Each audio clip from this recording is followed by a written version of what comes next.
Hello, folks. Welcome to Between Awesome and Disaster. This is your host, Will Carey.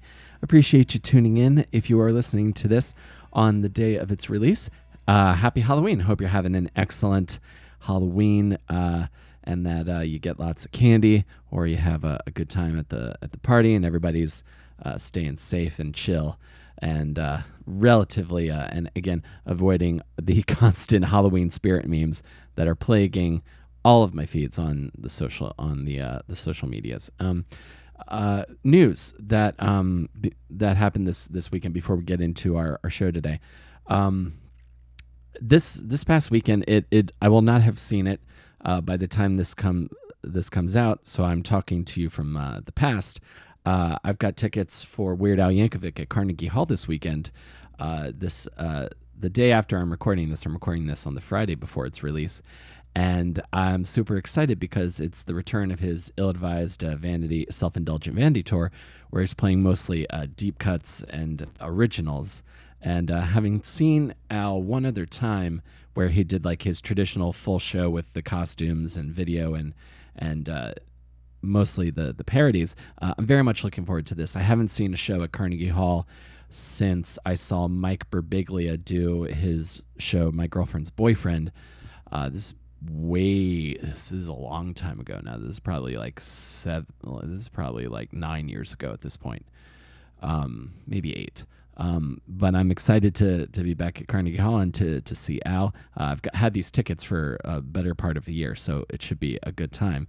And speaking of good times, on the show today, returning favorite guest and a close friend of mine, Chris Migliaccio, one member of the sketch group of my sketch group that I tech for at the People's Improv Theater here in New York City, Backdoor BBQ.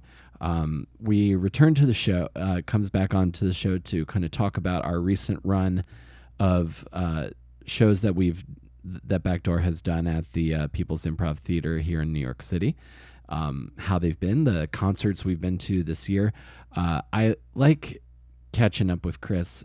It's a good hang, and we have a lot of similar interests. So I always like when he comes back on the show. And this is a pretty fun, and this is a fun one. And I hope you enjoy listening to this. If you are a regular listener of this podcast, thank you guys so much for being here. I also just want to really quickly, before we get into the interview here, something that I have been working on for a while that I finished and released a couple of weeks ago.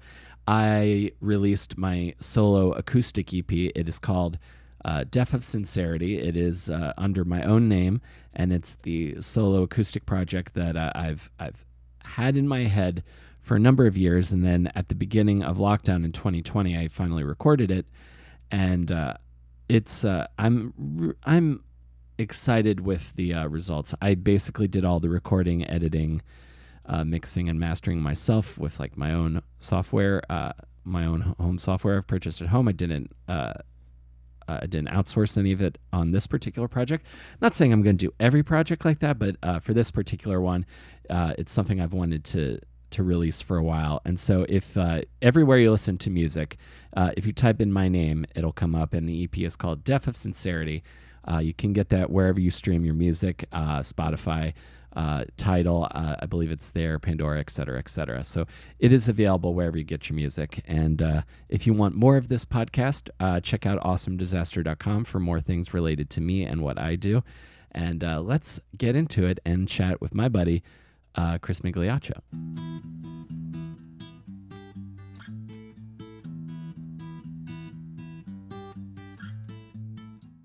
The most recent show we just did for Backdoor BBQ was just this past week. 2 shows. Like, this was the first time I think we've started doing 2-week shows now, or two shows a week. Yeah, and basically, first of all, it doesn't feel. It feels like it's been way more than a week, but I think everything's just going very fast right now, and a lot of stuff is happening.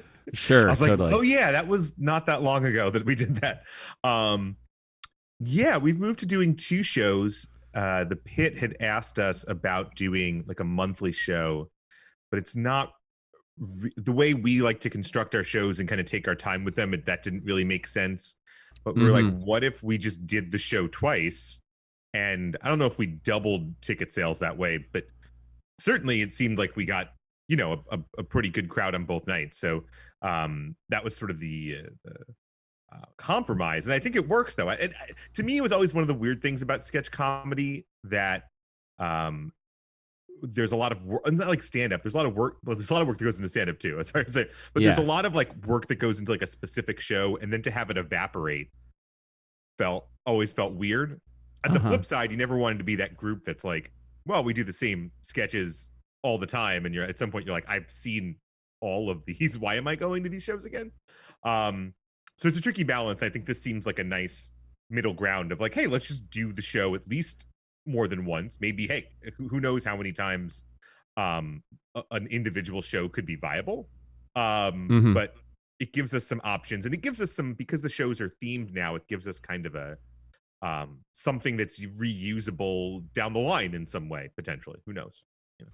Oh no, I agree completely, especially because you have lots of the sketches you guys all do are very are evergreen. Like the only thing that's I think very timely that needs to be updated are the news segments, which is good because those are essentially stand up anyway. Right. Um, so I relate to the approach because yeah, exactly. It's like you need to like stand up. You need to have like a refresh. The act needs to keep refreshing if you're going to get the same audience. If you want a repeat audience for sure. I think because and correct me if I'm wrong. Like the show before this past one was packed, so that one was like sold out at when we're just Mm-hmm. in the loft now. So and then this past one, I'm pretty sure we packed out the Saturday night, and then we had like I'd say we were like half full on the second one, which for the pit loft because that's kind of an intimate space feels like real feels like a pretty decent sized crowd. So I think it Yeah. I Well, we think also it on the Thursday show, it was rainy, and apparently we had a bunch of ticket sales of people that didn't show up. Which, um, you know, rain sucks. I guess is the answer there. People don't like to go out in the rain. yeah, it's like the eternal enemy of any kind of like live performer is every conceivable factor that keeps people from wanting to leave their house and eventually just people who's like, well, I just don't want to leave my house because I don't like the outside world. And I look, I mean, I say that as I say that derisively, but then I've also definitely been like on the fence about going to stuff and been like, it's pretty crappy out there. I don't really want to be outside and have to get to the thing. And so, as I get it, right? Like, and especially, you know, sketch comedy, um, well, a lot of comedy outside of sort of the really upper echelons of it, you know, people tend to be a little ambivalent about that. They're excited to go to the show, but they're like, well, there'll be another one, you know. And so, yeah, I Mm-hmm. think we struggle with that sometimes for that reason. Yeah, I think we weren't like totally packed on Saturday night, but we were very full. Um, and I think combined, the combined crowd for the two shows was more than one show could have physically fit in the loft. So that to me, that was like the success. Like, okay, clearly we sold more tickets than we could have. Um, and so that's good. You know, I mean, again, I don't worry too much about ticket sales. In the grand scheme of things, I mean, it's not no one's getting rich off that. Uh, but it's nice. I mean, it's nice that people are coming out. I don't know if you talked about others on this. I think the comedy scene is so different than it was pre-pandemic at this point. Mm-hmm. Um, and I think part of what's happened is that a lot of stuff has gone away, and that's on the one hand sad, but on the other hand, there's more focus on what's left, which is kind of nice. Yeah, I agree, and I would love to get your perspective on this a little bit from like what you've seen in terms of the pit, because I feel like there's now that I've been in the city for 12 years, I sort of feel like just through virtue of still being around a certain sort of elder statesman status Mm-hmm. when it comes to this, and especially because I heard that Backdoor BBQ is now like the second longest running show at the pit, and I think Old Yes, School Sketch Show is number one.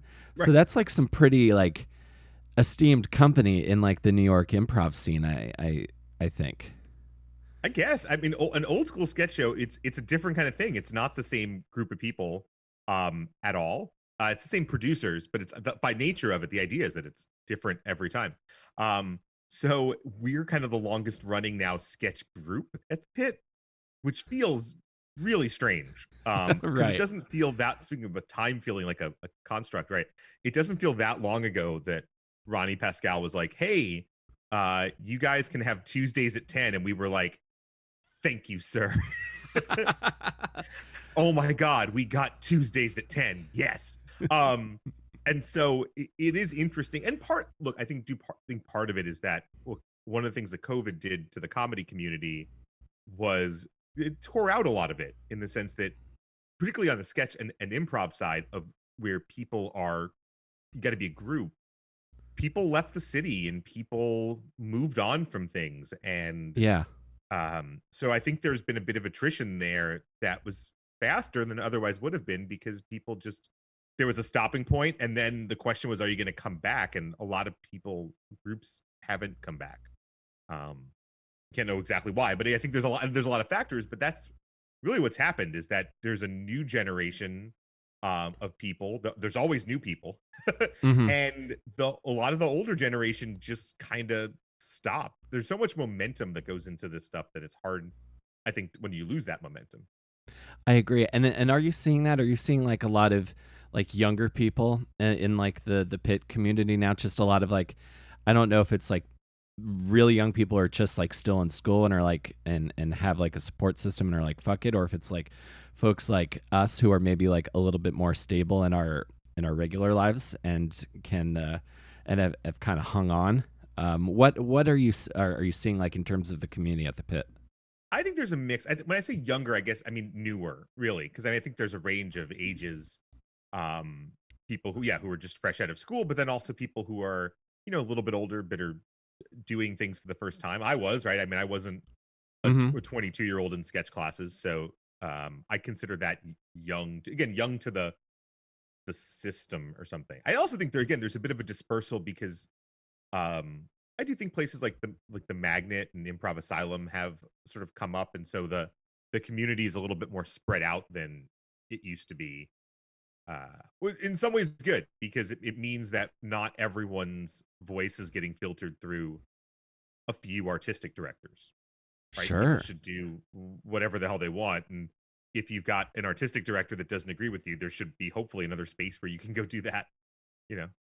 Yeah, absolutely. Because like each school kind of has like their own mentality on how you approach comedy, and I guess maybe sometimes if you're a little outside of that, maybe there's a time where you might need to seek an alternate path through the grass, so to speak. Did you see that Del Close documentary? I feel like came out relatively recently. I have not.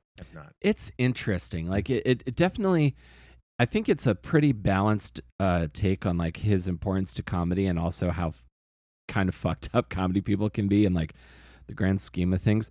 But like there's like a definite sort of like almost like what's the best comparison like kind of like a guru kind of system Right. where like there's this sort of like Buddha like master of comedy, and then you have like the not cult but like group of that follows the way all almost.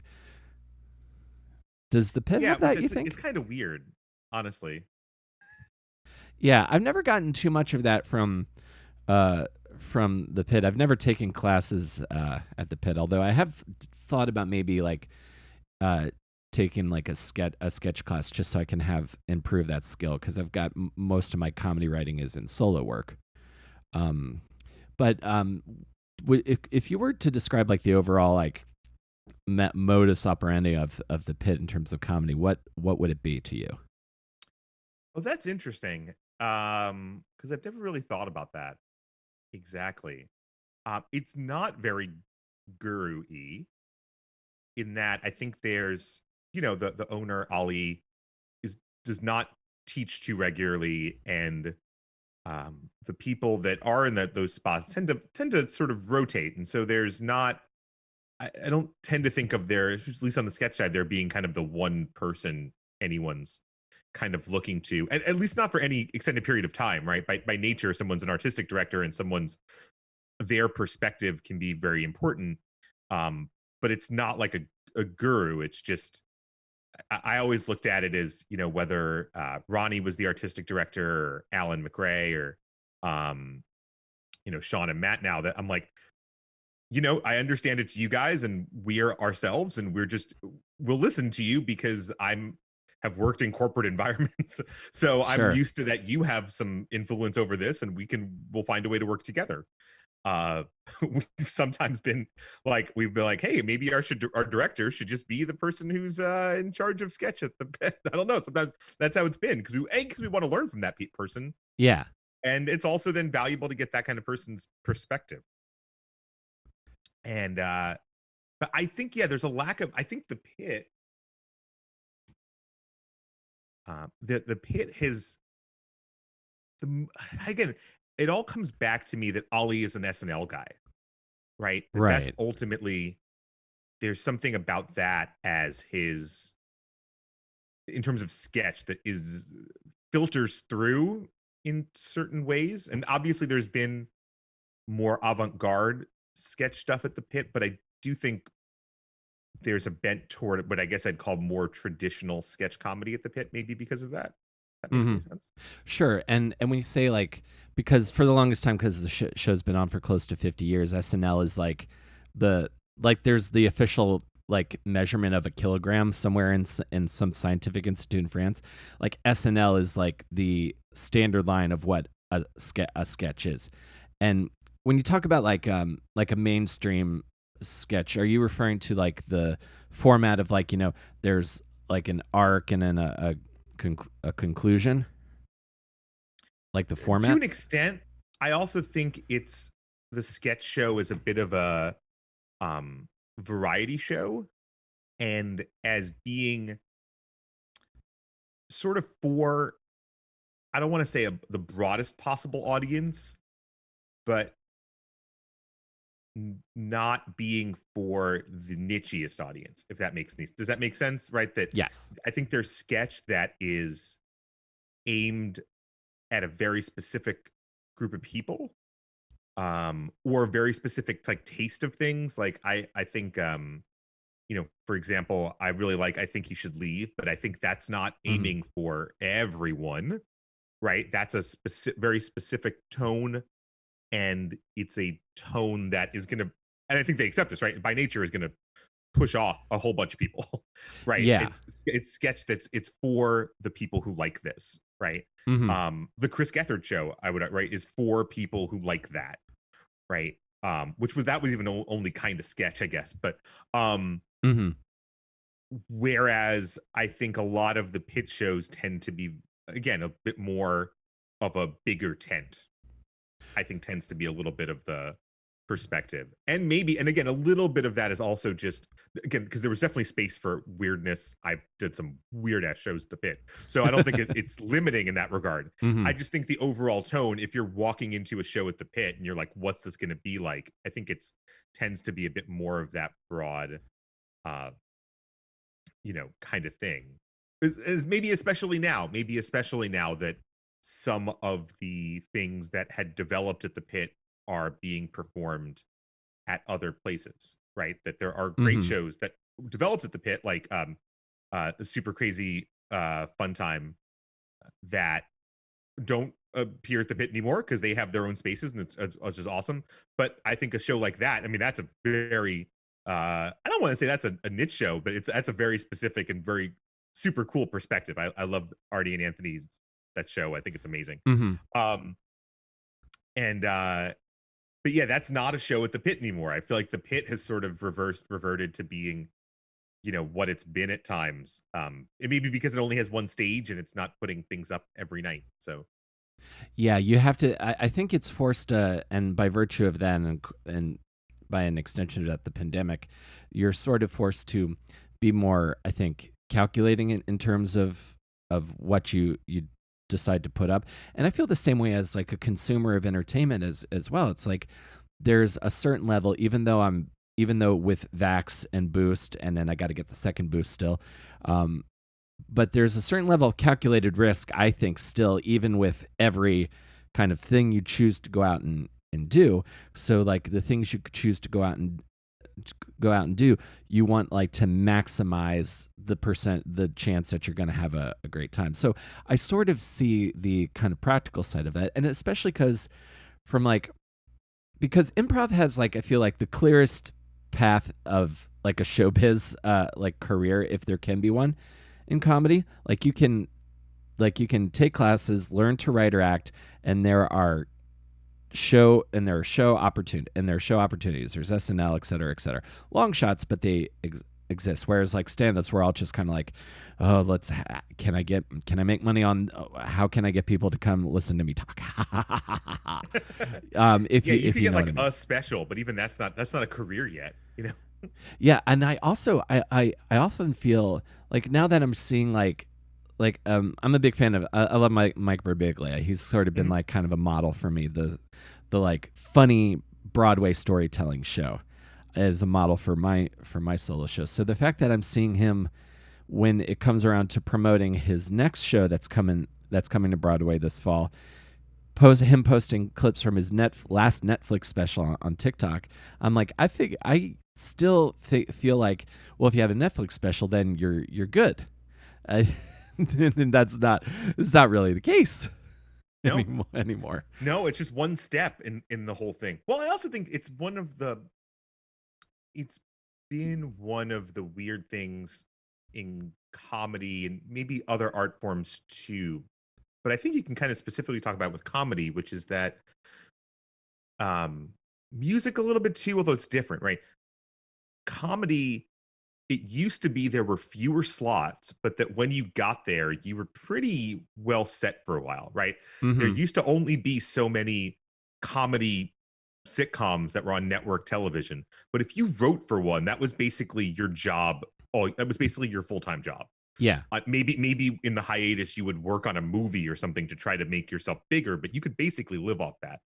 And now you get a job on a show, and if that's not like a weekly show that runs 52 weeks a year, my understanding for people is like, no, that's not, you haven't made it in comedy yet. You've got to you've got to get the next job after that, and the next job, and the next job, and the next job, and there's not really a lot of stability in it.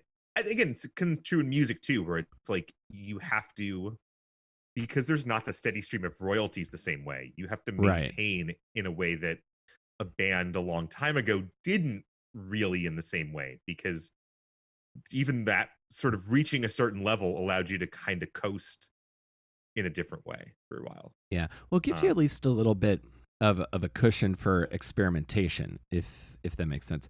Like, sure. if I was gonna think, like when I think of like idealized show business careers, I have a few. Like, I'd love to have Anthony Bourdain's life, except for the end. But Sure. Yes. but I think of two very key examples. I think of Daniel Radcliffe, and I think of Robert Pattinson. So these are two actors that made like super super bank with being in like arguably some of like the most popular like young adult media properties of the last 20 years, right? And so you just you sit on that, and then they have been doing nothing but like the weirdest stuff for since and I think they were both in a very odd movie as well, Swiss Army Mhm. Man. I might be I'm not a movie guy much, but I might be making that up. But like they've done so like they had like pretty like a job doing like Harry Potter and Twilight, and then they can just go and be artists for the rest of their lives. Same way I think George Lucas's original plan was like, oh well, I'm like an art house filmmaker, but yeah, I made Star Wars, so now I'll go make a bunch of THX 1138s. right. There's in some way an ideal to a showbiz career where some of your early works create a base for yourself. I think part of what that has to happen though is that has to create enough of a base. Like because if your early works are kind of considered your best, that could be also, I think, a little bit depressing, right? There's this kind of Mm-hmm. right. So uh, talk about a weird comparison maybe, but so like John Mayer, right, who I enjoy, like first major label album, which has not come very far into his career, has Your Body is a Wonderland and No Such Thing, very, very big hits. And then he basically spends the next 20 years, again, to your point, being like, well, now that I've sort of established myself and made a shit ton of money, that allows me to express myself artistically however I want. Maybe I don't need to focus on writing a single. He's talked about like leaving songs off albums because he didn't want them to be the single and define him, because he's like, I don't want to be that guy anymore, kind of Mm-hmm. thing. And to have that freedom again sounds incredible. To have be able to do that, and also have like the like clothing collection that guy has. It's incredible. I mean, it's just he's my hero a little bit. Uh-huh. But at the same time, you've got, I think someone like, and this is a name that most people listening to this probably don't know, this guy Joe Pug, who's a really great songwriter, and his Mm-hmm. first album is still kind of his best album, but that album got him notoriety and got him like indie cred and got him basically kind of really set up his career, but it didn't make him a superstar. It just gave him kind of enough cred to like keep touring and keep going. Yeah. And then you end up in a position where you've kind of got to play those songs forever just to keep eating. That sounds fucking shitty. So that's kind of the trick, right? Where you're like, Yeah. people agree his first album is his best, at least has the best songs, if everyone defined it. And so you're a little bit like, yeah, every night when I go tour, I've got to play a certain number of things, or else people might not come back next time. And if people don't come back next time, I don't have money for my kids to eat. That sounds like a trap. That sounds terrible. So there's kind of that benefit. Like, again, it's the old model where you could get so big so quickly. Daniel Radcliffe and Pattinson, same idea, right? That like Mm-hmm. they got into giant franchises that just launched them. And I guess that's kind of the model now with movies, right? Is giant franchises. So maybe there's more of that you can do in the movie space, Mm-hmm. less so in the music space, I think, and the comedy space as well. Yeah. When it comes to music, like I know exactly what you're talking about. Like the only reason I would be okay with that being my situation, like because I play music too, is I hope I really like those songs that I put out that really people connected to. Because if you like playing those songs, I feel like that's less of a trap. I don't know if you are familiar with Yeah. the hair metal band Warrant. I mean, I'm familiar with the song. Okay, so if you ever read Chuck Klosterman's, And if anyone who's not, the song is Cherry Pie. Mhm. And if you've never heard Cherry Pie, stop this podcast, go find it on Spotify. And I'm curious to see how long it is before you're back here. I think it'll say something about your taste in music, not necessarily good or bad, but it'll say something about your taste in music, how long it is before you're back here listening. Yeah, you're gonna have some weird algorithms, listener. So Jamie Lynn, the lead singer of the band, who's sadly no longer with us, I've seen a couple things where like Cherry Pie became like the albatross around that guy's neck. Like that song like ended up defining him, and he was like really unhappy about it.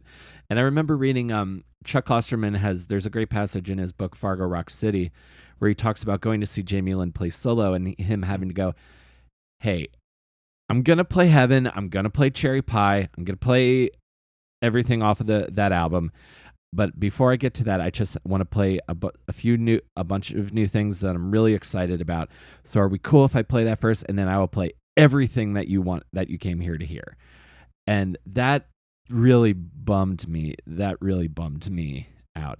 I guess and I'm not sure what the trick is to avoiding that, but I think it's about maybe not letting yourself be defined by that initial thing. Like Daniel Radcliffe is not defined does not define himself by he was Harry Potter. But you have to be willing to, I think two things have to happen. You have to create some other things that people love so that they're not so singularly attached to that one thing. Right. That's a hard thing. And you also have to be willing to accept cheers and boos and tell people to fuck off sometimes. Like I love Counting Crows. If you go see a Counting Crows concert, they may or may not play Mr. Jones. They can do that for two reasons. Number one, there are other popular songs they've written, right? Long December, Hanging Around, Round Here, stuff like that. Where so they can play. They have other things that they can give to someone that's not the one song, right? The key thing with being the cherry pie guy is that people are like, no, I want the one song. I really just want cherry. They're like, what about this other? No. I just want cherry pie. That I think is a much more difficult space to be in than to be, oh, I want to give you a couple things. But you also, again, people still, there are definitely people who walk out of Counting Crows concerts, not having not heard Mr. Jones, go like, fuck those guys. I'm never going to go see them again. And you've got to be willing to be like, yeah, that's fine. I'm not going to be as big as I could be. But again, it gets a lot easier to do that when you get big enough that you can shed some people. You know, Sure. you have to, like, it's about like creating the world that's big enough that you can then shed the like the very casuals that you don't really agree with and still have a core that's big, right? That's kind of the Mm-hmm. that's the hard thing, right? I mean, you know, the guy Jamie Lynn, right? He couldn't shed those people without at some point being like, well, now no one's here to see me, right? Yeah. That's the sad and the hard thing, right? It's and I think about that in just in my own life, in my day job and my comedy and all these things where you have to Mm-hmm. be comfortable with um what's going to come to you or not. That lets you make certain decisions more easily, right? Because when you're feeling not sort of comfortable, it's a lot harder to do that. Part of that also is just getting older. You know, you just kind of get to a certain point where you've established certain things and you're like, okay, like there's certain things that can't get taken away from me, and that allows me to feel more comfortable risking something, because you're like, well, they could take this away from me, but they can't take this, so it's fine. You know, I'll adapt. Absolutely. Like you never want to like not being in a position where something is your only thing, or like you're like holding on to it for like survival, is that can be a tricky business. I believe the corporate speak is like diversifying the streams, as I say. Like I know they talk about that in terms of like revenue, but I think in terms of just being a well-rounded person, like I think a lot that about like, because I'm like in my mid 30s now, and like I don't think I've gotten ever really viscerally mad at a song that I didn't like. I probably just been like, I don't think that's for me. Like I'm not like, whereas when I was younger, I was probably a little bit more like defining myself by those kinds of things. Now I Oh, just for sort of sure. Yeah. incorporate. Now it's just sort of like a, well, I like this I like the stuff I like by virtue of who I am, and the things I like and consume are not me.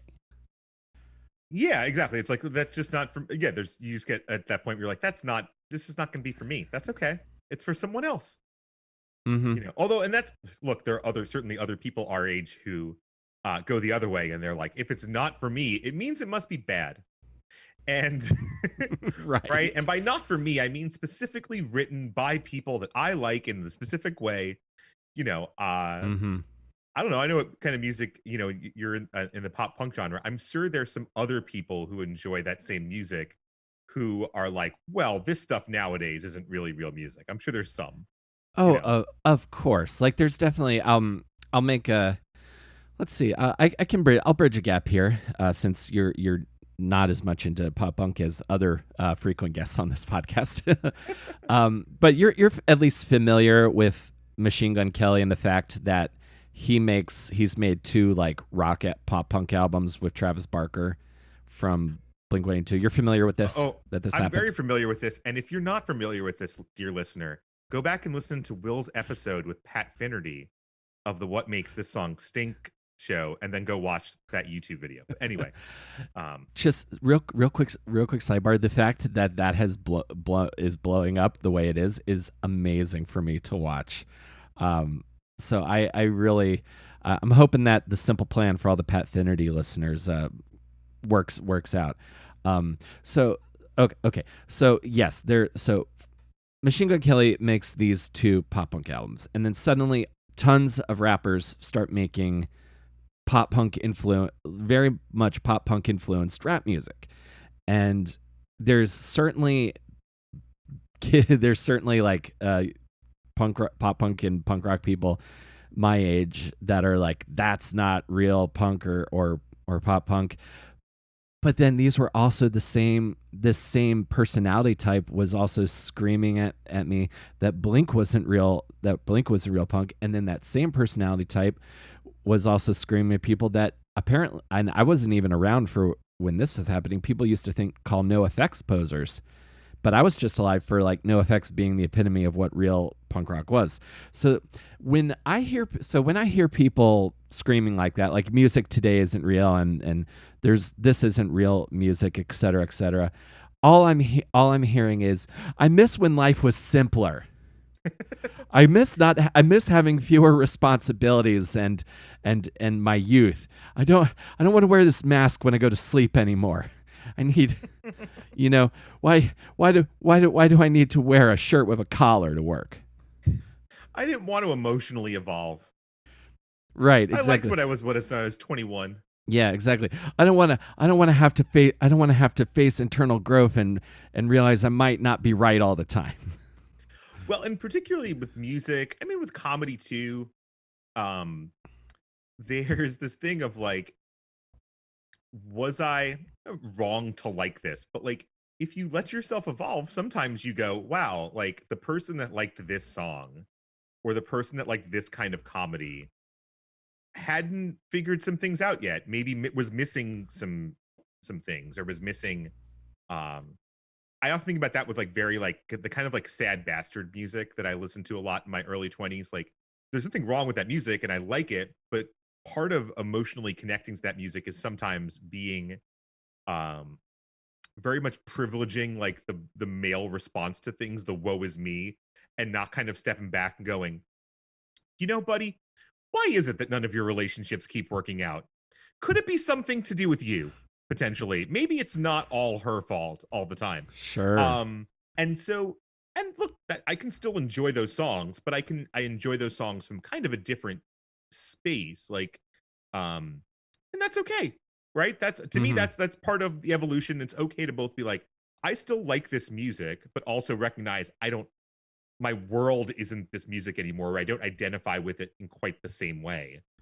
um I want my artists to evolve. A lot of musicians that I really like now, whose albums I'm excited to listen to now, are, I feel like, evolving with me. They're my age or a little bit older, and they're like, oh, I can see how your music has changed from being like this to being like this, and that's nice. That means I want to keep going on a journey with you. And there's some Mhm. artists where you're like, I'm sorry the thing with the girl didn't work out. But again, we've been doing this for 20 years now. I'm wondering, maybe we need to do some internal work on why the things with the girls don't keep working out. Yeah, exactly. I know what you mean. And that's also, I think that makes for a more interesting song. Like I've heard more than a few like pop punk songs that are not the girls suck point of view. It's the it didn't work, but I want you to, like, one of my favorite songs by Goalkeeper is their song Happy, which is about like I won't let this end badly. I just want you to be happy. That's the chorus. And I Mm. think that makes for a much more interesting song. And then also to your point, you can appreciate it. There's a certain level of appreciation, like, that's I still like this song for all of its musical qualities, but I'm glad I don't need it in the same way as someone who's done some work on themselves and is kind of like uh, a little bit more like uh, well rounded. I'm curious, what was your sad bastard music? Because I know what, because you know what mine is, but as someone, because I know you like lots of like, I'll say like Americana and like kind of roots rock. So what's like the sad bastard equivalent of that? Like, is it like Frightened Rabbit? No. So, well, I'm sure. I mean, that's nothing against Frightened Rabbit. They're good, and there's someone's sad bastard music, I'm sure. Mm-hmm. Um, I would say it's Counting Crows, and if we want to breach maybe a third rail here, Ryan Adams. Uh huh. Okay. Yeah. So Loved I loved Ryan. Spent a lot of time with Ryan Adams records and gotcha. concerts, and you know, lot of time thinking about those songs. Mm-hmm. I got you. Yeah. Uh, Absolutely. and he's actually, when I was saying, when I was talking about someone even before everything that happened over the last few years, Yeah. um, even before that, he's kind of the example I would think of when I say, like, look, like, his records over the in 2014, 2015, 2016, I was like, dude, man, again, like grow up. Like I like the old. I was already kind of with him. I was like, dude, like let's address a different topic now potentially. Let's find something else to write about. Whereas I think Counting Crows have done that. I wouldn't argue that their most recent work is their best work. Mm-hmm. But it's certainly not just about a girl leaving, right? Which is good. I mean that's a good thing, even if I don't, if I wouldn't say that record's my favorite. Yeah, totally. I hear what you're saying. Like what I'm trying to think of a comparison. Like for me, I guess it would be Dashboard Confessional. Like Dashboard Confessional, like I loved very much, was into like the prime early 2000s emo era stuff. Mm-hmm. But his more recent stuff and the stuff he did with his side project Twin Forks, probably again kind of right up your alley. It's more like I've definitely seen alt Twin country Forks influence, more like open for someone, or maybe someone opened for them. I've definitely seen Twin Forks. uh-huh. I thought that was I thought that was a very good record. And have we ever talked about Josh? Caraba, by the way, Caraba and Adam Duritz, pals. Yes, they One of are. the times I've seen Chris Caraba on stage, he joined Counting Crows on stage. This was 2007. Wow, 2007. Oh man, that's 15 years ago. This is the time is fucked up. Well, um, Yes, it is. that's maybe one of, if not my favorite Counting Crows show ever. Actually involves him. He shows up sort of in the last part of it. It's like a sort of a 3-part show, and he's sort of on Mhm. there at the end. Oh, that's very very cool. Yeah, there's been and I love to talk about this a little bit more. Since like shows are, I feel like this year back in a real way, Mm-hmm. like in a less almost to the point where it kind of feels like the old times, the before times again, for me. Um I but would say it's available the same way, but I think everyone's relationship, as we were talking about, everyone's relationship to it has changed a little bit. So in that way, it's not. But I'm with you in that, like, I have access to the number of concerts and other types of things that I had in 2019. Yeah. So what were some of those concerts that were like, cuz again we talk about like, calculated risk. So what were like the big shows for you this year? Cuz I always like talking about this stuff with you, cuz we're like the kind of nerds that like go over set lists and like the way they played certain songs, et cetera, et cetera. Trying to figure out, do I need to go to 3 shows on this tour or just one? Um, I'm doing that for the first time next year. Typically, once they're in town, I'll do the one show. But there's you know who it is. It's uh, I'm gonna hit up the Blink tour a couple times when it comes through. Well, that's been a long time too. Even if they played the same set list every night, you'd probably go for at least a second time. There's someone who we're going to see in a couple weeks Sunday night. This guy Dan Leas from the band Augustana. Uh-huh. And we've actually had the conversation because he's very much like night to night on an individual tour. Like he'll change it from tour to tour, but on an individual tour, he's probably going to play basically the same thing the next night. Mm-hmm. And I was like, I don't want to go. And she's like, you know what? I'd go a second time. Like, I don't know if I don't. She's like, she's not going to follow him around forever. But like, if he was playing in New York 2 nights in a row, I'd go both times, even if it was the exact same show. I just like hearing him sing. Fair enough. I agree. I mean, I love hearing him sing too. Mm-hmm. She's just got that extra step over me on that one. Totally. So I mean, in terms of people I saw multiple times this year, I saw Dead and Company 4 times. With Mayer, right? Yeah, of course. Yeah. He was so good this summer on those songs. Yeah, I saw them twice in Chicago at Wrigley Field, and I saw them twice at Citi Field. And then the other tour was Mayer's tour, which I saw 3 times, and I would have seen more had I not gotten COVID Right. at the first show. Uh-huh. Yeah, that was the With the rest of his band, I just assume like John Mayer's drummer and I got COVID in the same restaurant in Albany. I absolutely believe that to be true. Yes. Yeah. Well, 100%. Because I remember that when that happened, because we ended up having to go and see Brian Fallon in upstate. Because right. You went to Portchester instead, because I couldn't go to the New York show. You couldn't go to the yeah, exactly. Couldn't go to the New York show. So it was like, Yeah, I'll do it again. So yeah, I guess I have seen somebody twice on the same tour, kind of already. Well, Well, either no, way, you saw Brian. That was twice. I mean, oh, you saw Brian twice in the same tour this year. Yeah, yeah. yeah, I saw him at Town Hall, and then I Yeah, went with you to, and then I went with you to Portchester at the Capitol Theater, and then I guess saw him again with when Gaslight reunited in New Jersey. oh, that hardly counts. I mean, Gaslight. I mean, that's a whole different show. That's like seeing John Mayer and Dead and Company. They're not the street. The streams are not really crossing there in terms of like what you're getting from each show.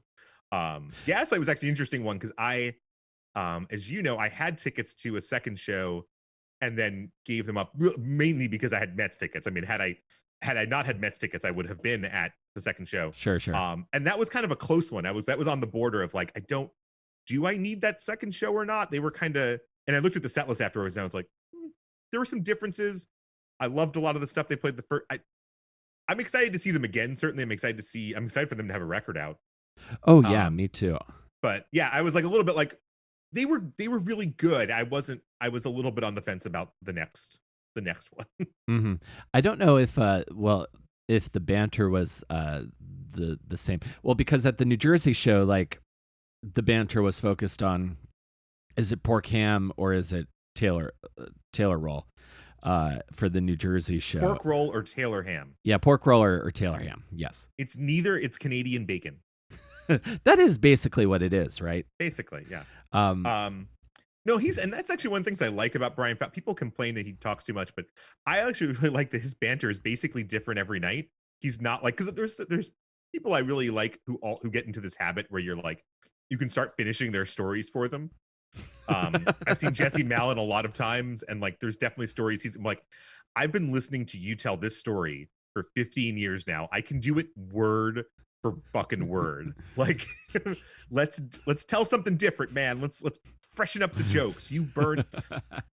Maybe he's like a comedian. He needs to put like out a live album so he can burn that set of jokes and then be like, okay, I'm gonna do new material now. Exactly. That makes total sense. Well, but that's part of the reason that I loved Blink. I love Blink so much, and what drew them to me is like, not only because the songs were good, but they were fucking funny in between the songs. Like they would just, well, especially back in the day, where they would just try to say the like most like horrific thing imaginable. Like, what would be one of those, Will? oh, it was just like lots of jokes about like, oh, I fucked your mom, I fucked your sister. You know, they have a song about wanting to fuck a dog. Okay. You know, like that kind of stuff.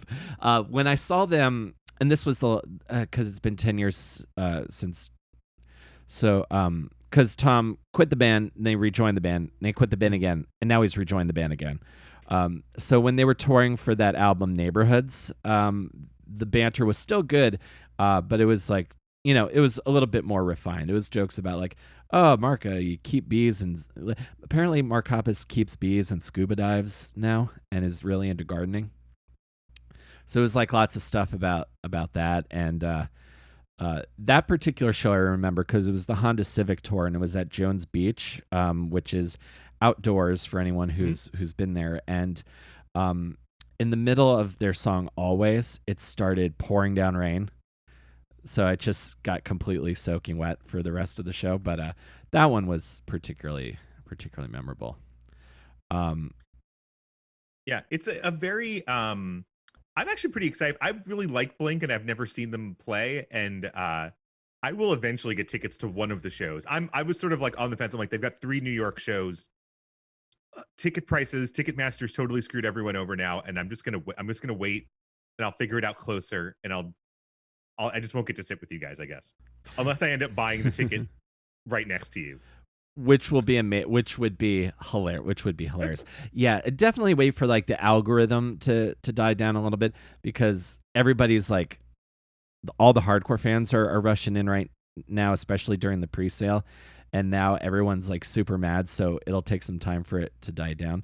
But I was thinking, we're gonna eventually. It's taking a while because everyone's favorite band has to go on tour for people to collectively figure out that Ticketmaster, like, there's no benefit in getting in there early unless you get in there like the second the pre-sale starts, basically, which is basically just luck on a big tour. Like, if you get in first, because by 3 minutes in, they'll have turned on the premium ticket thing, and you're basically paying scalper prices on Ticketmaster, and the prices will go down. They just that's the day one is the highest price you will pay, and you just have to wait or either wait or just accept that you are paying a premium to guarantee that specific space, right? Which Mm-hmm. is fine. I mean, you can make that choice for yourself, but if you're again like me, like I'm not a huge Blink fan. I really like Blink, and I'd like to see them. I'm a bit more agnostic about where I sit, right? I'll Mm-hmm.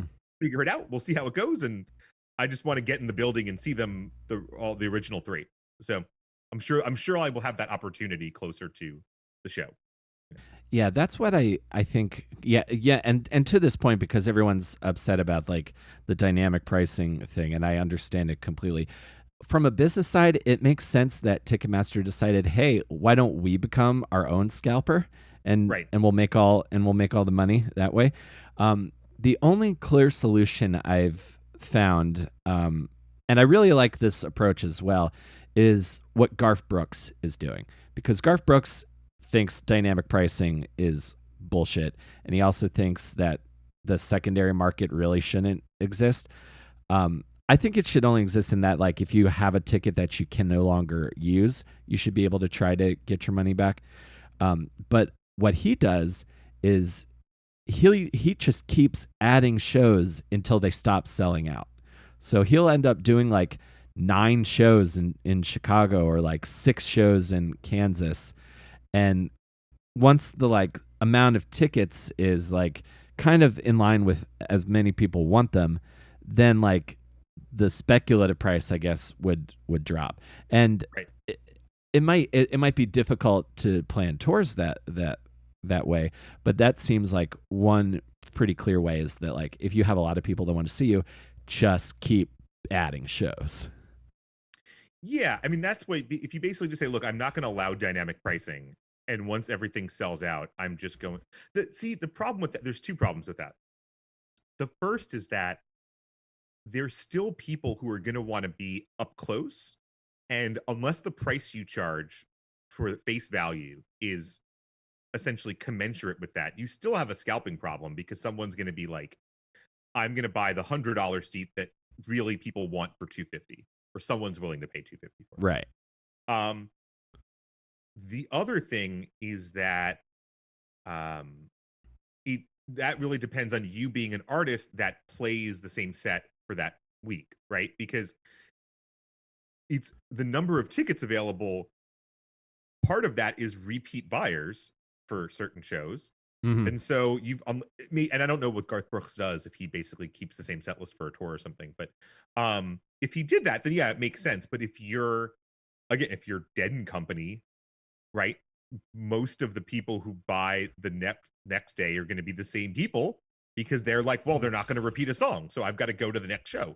That's not really it is. Sure. I do agree though with the general idea though, that if you're a band, don't play places that are, if you want to play a smaller place, basically make the demand match. I think that makes sense, and that probably kills a lot of scalping stuff. Mm-hmm. Or you could just be like Fish and just set up month-long residencies in every city you go to. It's not I mean, again, I think there's a lot to that in terms of how you doing more residents. I think a lot of artists are moving towards that, in the sense of, I want to travel around. I don't want to play Tuesdays. Also, I think there's a little bit of like, why am I out there playing Tuesdays? Because I needed to get from Cincinnati to like uh Texas, and so I played Alabama in between, or something. Like, you know what I mean? Like, it's like there's a Mm-hmm. lot of that tour routing stuff where it's like, no, what if I just spend the week somewhere?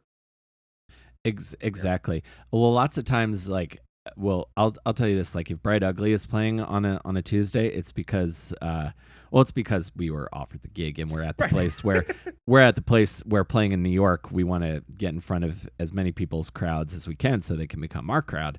Right. But then when it comes to like touring on Tuesdays, it's definitely like a, well, let's fill in the travel time to this next A market, so that we can see if we can sell a few shirts. But I can't wait to hope, if in a few years I have to worry about the pricing of tickets and demand for bright ugly shows, I'll be a lucky guy. So what? When are you What? going to start? When are you going to start forcing people to put their phones in pouches at your comedy shows, Will, so they don't burn your material? As soon as there's, as soon as the demand, as soon as like the hunger for the new materials there, because and I'll bring us in for a line here because comedy is again one of those interesting things. You're basically selling tickets to your new show on the reputation of your previous shows because you have to profit off of that hour of material. And if anybody sees it, that could potentially be a problem because comedy works on you not knowing what the punchline is so that you laugh. So you have to essentially like profit on the material in secret and then set a date that you're going to film it for the record, and then you need to get a whole work on a new act by the time that comes out so you can then profit off that new act. It's a lot. See, I actually disagree. The one thing I disagree with in there is the idea that if someone's heard a joke before and it's a good joke, they won't laugh again. Well, not all the time, but I think that most of the time, if you're going to see, especially like say I'm going to see like one of my favorite comedians who I see a couple of times, I would be happy with like 80% new, 20% I've heard of. Well, different. So you're talking about being happy with paying for a ticket. I'm just talking about the very basic concept that if there's a joke that you love, you won't laugh a second time, which I actually think is patently false. I'll debate this on on the specifics of the joke. Like a one liner, like if I hear a one liner enough times, I'll probably it'll eventually lose its effect on me. But something like a story, I do agree with you. I do agree with you on that. Is to me comedy's closest thing to like an encore, like encores in music. For like Bert Kreischer, when you go see Bert Kreischer live, you want to hear him tell the Machine story. So I do agree with you in terms of that. And that's why I'm years ago started to like, oh, let me start working that storytelling skill. Well, I think sketch is the same way. I think you can, if you're not going out there being like, here's the same set every night, you can bring stuff back and people go, people may not have seen it the first time. There's True. a little bit of an assumption that everyone's your hardest core fan built into the comedy, into the stand-up thing. That is true. That is true. Yes. But also there are sketches where people are like, oh yeah, I remember really liking that one. That's really still really funny. And people are happy to see something again that's a little bit familiar that they enjoy if it's funny, right? If it's not that funny, the second time they may not laugh the same way. Sure. But if it's really good, like they'll come back to it. It'll work, And so, again, it's been part of our strategy with Backdoor BBQ, maybe to bring it all the way around to where we started, which is that we want to do a new show every time. We don't want to, we're not going to be the same show each time we go out there. But within that new show can be older stuff. And that makes building a set list easier. It makes preparing a show easier because there's some piece of it where people already know the sketch. At least some of the performers on stage know the sketch. And it just allows you to sort of be a bit more flexible and kind of build things a little more easily with that at the same time, not being like, we're just going to do the same show every time and we're going to keep. It's the sort of balance between writer and performer. There's an old thing about how like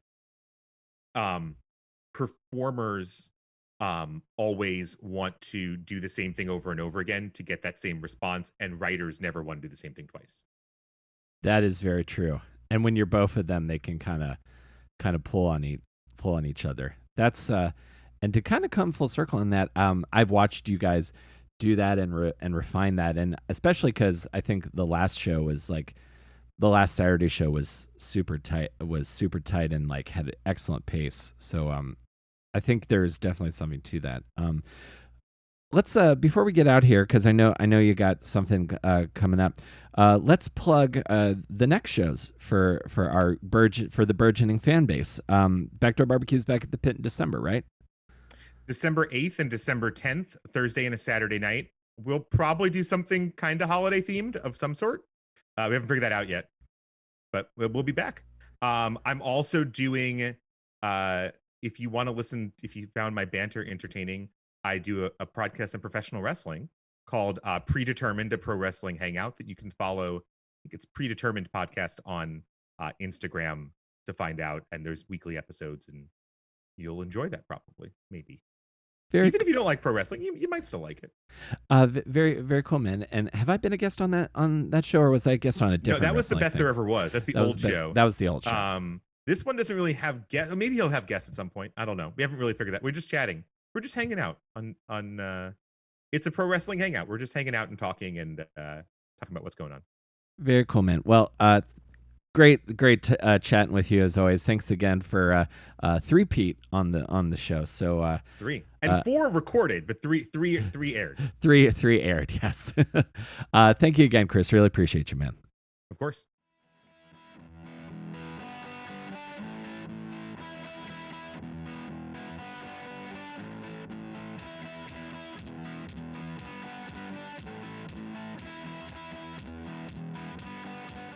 All right, that's Chris Migliaccio. Could talk to Chris anytime. Love chatting with that guy, and love doing sketch comedy shows with him. And New York City, if you guys want to see Chris in action, the next Backdoor BBQ shows are going to be December 8th at 7 p.m. and December 10th at 9 p.m. Those are going to be at the Pit Loft in New York City. Well, I guess it's the Pit NYC now, as that is the only Pit location. 154 West 29th Street. Again, December 8th and December 10th. You can get tickets at the link in the description at thepit-nyc.com. And I hope you guys are going to have an excellent Halloween and an excellent move into an excellent autumnal Thanksgiving mode. I love November, and I look forward to having some pie and just listening to what am I going to listen to? I always listen to Hoodie Weather when it gets chilly, and then I like listening to Knuckle Puck, the pop punk band Knuckle Puck. I describe them to my friends as newfound glory for the fall, so probably going to break out copacetic here before too long. Guys, if you enjoyed this and want to listen to more podcasts or know a friend who might be into this podcast as well, you can send them to awesomedisaster.com. That's got links to everywhere you can find the show, including Apple Podcasts, Stitcher, and Spotify. If you want to give us a rating and review on Apple Podcasts, that helps boost us in the algorithm, and you can give us a follow on Stitcher and Spotify. And if you want to go and support the show a little bit further, if you know anybody who's a fan for the holiday season, you can send them to our merch store, which is also available at awesomedisaster.com. And you can check out the Patreon there as well and follow me on all social media, including my Instagram, which is at willcarry23, and at Comic Will Carry on Twitter as well. And I'm going to sip some pumpkin spice lattes, going to drink some apple cider, going to really embrace, going to eat a bunch of stuff with pumpkin and squash in it. Really embrace the season, as it were. So thank you all so much again for being here, and I will see you next time between Awesome and Disaster. Stay safe, wear a mask, get vaxxed and boosted, and stomp out fascism. Take care, everybody.